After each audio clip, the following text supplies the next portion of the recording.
Welcome to this YouTube channel. In this video we will talk about the top 5 most beautiful places in Paris. So before starting this video, like this video, and subscribe to our YouTube channel for future updates. You'll find a combination of architecture, art, and culture in Paris. Paris receives 16 million visitors each year, making it Europe's second most visited city. We've compiled a list of the top 5 most gorgeous spots in Paris. Number 5. Sacré-Coeur. The Sacré-Coeur is a lovely white basilica perched atop Montmartre's slope. Stairs, almost 200 steps, or a cable car can be used to reach the basilica. From Sacré-Coeur, the vista is breathtaking. After the Eiffel Tower, it is the highest viewpoint in Paris. Pay special attention to your clothing before entering the basilica. Short skirts or shorts are not permitted. The basilica is open to the public for free. The Sacré-Coeur Basilica is situated on the highest point in the city, the Butte Montmartre. It is a well-known landmark and Paris's second most visited monument. Since 1885, the Holy Eucharist has been perpetually adored in Sacré-Coeur Basilica. Paul Abadie was the architect who designed the basilica. Construction started in 1875 and ended in 1914. The basilica was dedicated in 1919, following the end of World War I. It is regarded as a political and cultural monument, as well as a national penance for France's defeat in the 1870 Franco-Prussian War, and the Socialist Paris Commune's operations in 1871. The Sacré-Coeur Basilica was built in a district that saw significant events during the 1871 Paris Commune. On the 4th of September 1870, the day of the founding of the Third Republic, Bishop Fournier gave a speech that inspired the construction of Sacré-Coeur. Following a century of moral deterioration since the French Revolution, he saw the defeat of French forces during the Franco-Prussian War as divine punishment. Number 4. Notre-Dame. Notre-Dame de Paris is a world-famous cathedral in the heart of the city. The cathedral's construction began in 1163 and was completed in 1345. Every year, about 13 million people visit the magnificent cathedral. The cathedral is closed to visitors until 2024 as a result of a massive fire on April 15, 2019. Bishop Maurice de Sully began work on the cathedral in 1163, and it was mostly finished by 1260, though it was altered several times over the ages. During the French Revolution in the 1790s, Notre Dame was desecrated, and much of its religious imagery was damaged or destroyed. The cathedral hosted the coronation of Napoleon I, and the funerals of numerous French Republic presidents in the 19th century. A Gallo-Roman temple dedicated to Jupiter is thought to have stood on the site of Notre Dame prior to the arrival of Christianity in France. The Pillar of the Boatman, unearthed beneath the cathedral in 1710, provides proof of this. A significant early Christian cathedral, the Cathedral of Saint-Étienne, was built on the site in the 4th or 5th century, near to the royal palace. The entrance was about 40 meters, 130 feet, west of Notre-Dame's west front, and the apse was about where the west front is now.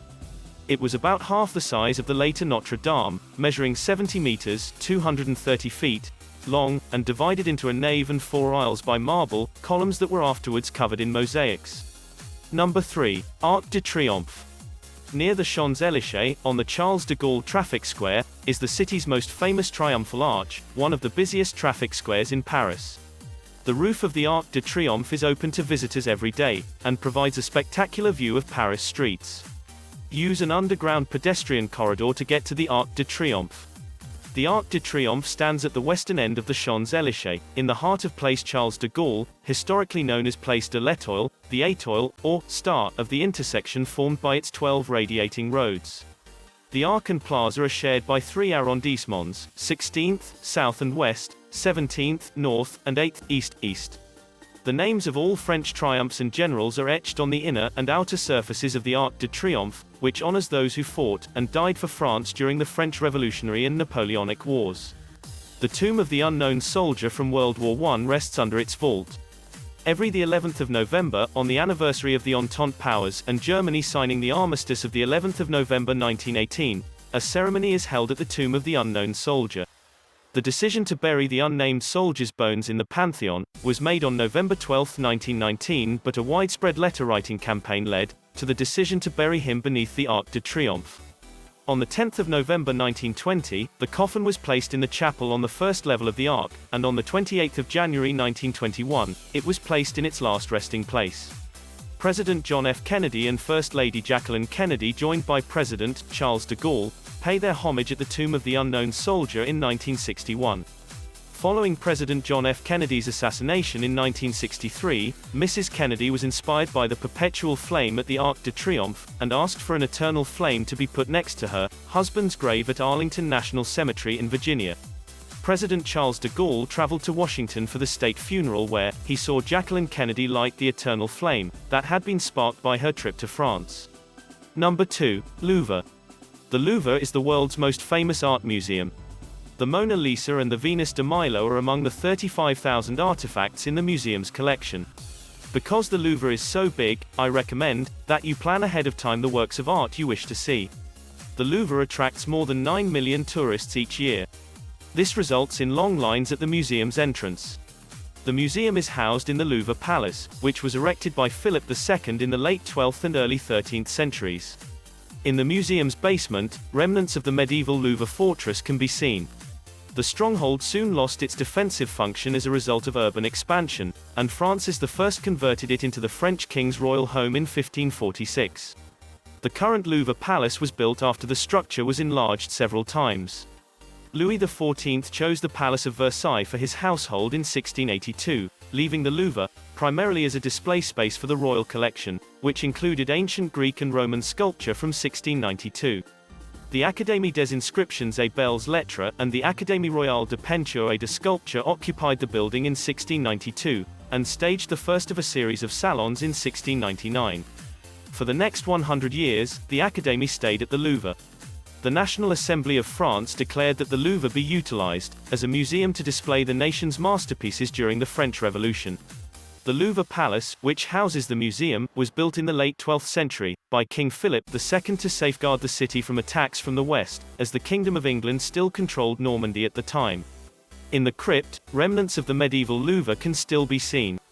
It's unclear whether this was the first structure on the site, and it's likely that Philip remodeled an existing structure. During the French Revolution, the Louvre was converted into a public museum. The Louvre was named a site for gathering together monuments of all the sciences and arts by the National Constituent Assembly in May 1791. Louis XVI was imprisoned on August 10, 1792, and the royal collection at the Louvre became national property.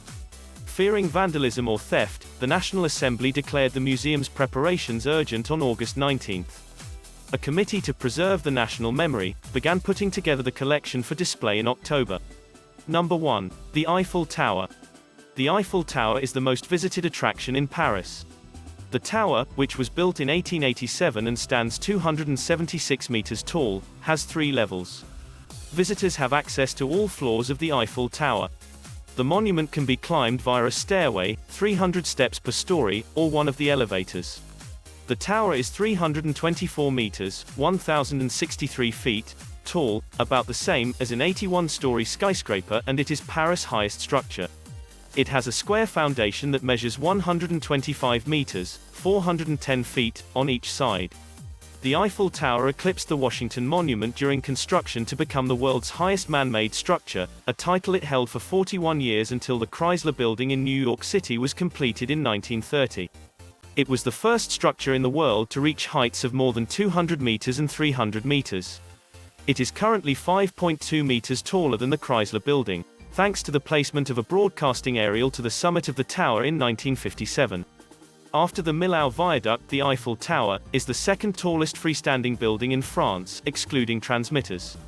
Visitors can access the tower on 3 levels, including eateries on the first and second levels. The topmost platform of the top level is 276 meters, 906 feet, above ground level, making it the highest public observation deck in the European Union. Tickets can be purchased to ascend to the first and second levels by stair or elevator. The ascent from ground level to the first level, as well as the ascent from the first level to the second, is over 300 steps. Although the upper level has a stairway, it is normally only accessible by lift. Maurice Coeclin and Émile Nouguier, 2 senior engineers with the Compagnie des Établissements Eiffel, are credited with designing the Eiffel Tower. It was conceived as a suitable centerpiece for the intended 1889 Exposition Universelle, a World's Fair to commemorate the French Revolution's centennial. Eiffel admitted that the Latting Observatory in New York City, which was erected in 1853, inspired him to build a tower. Working from home in May 1884, Coechlin sketched their concept, which he described as a vast pylon, consisting of 4 lattice girders standing apart at the base, and coming together at the summit, coupled together by metal trusses at regular intervals. Eiffel was initially uninterested, but he eventually agreed to more research, and the 2 engineers enlisted the help of Stephen Sylvester, the chief of the company's architectural department, to complete the design. Sylvester embellished the tower with ornate arches at the base, a glass pavilion on the first floor, and other details. We hope you enjoy your visit to Paris. What do you think about this video? Do let us know down in the comment section below. If you enjoyed this video and want to hear from us again, be sure to hit that subscribe button before you go.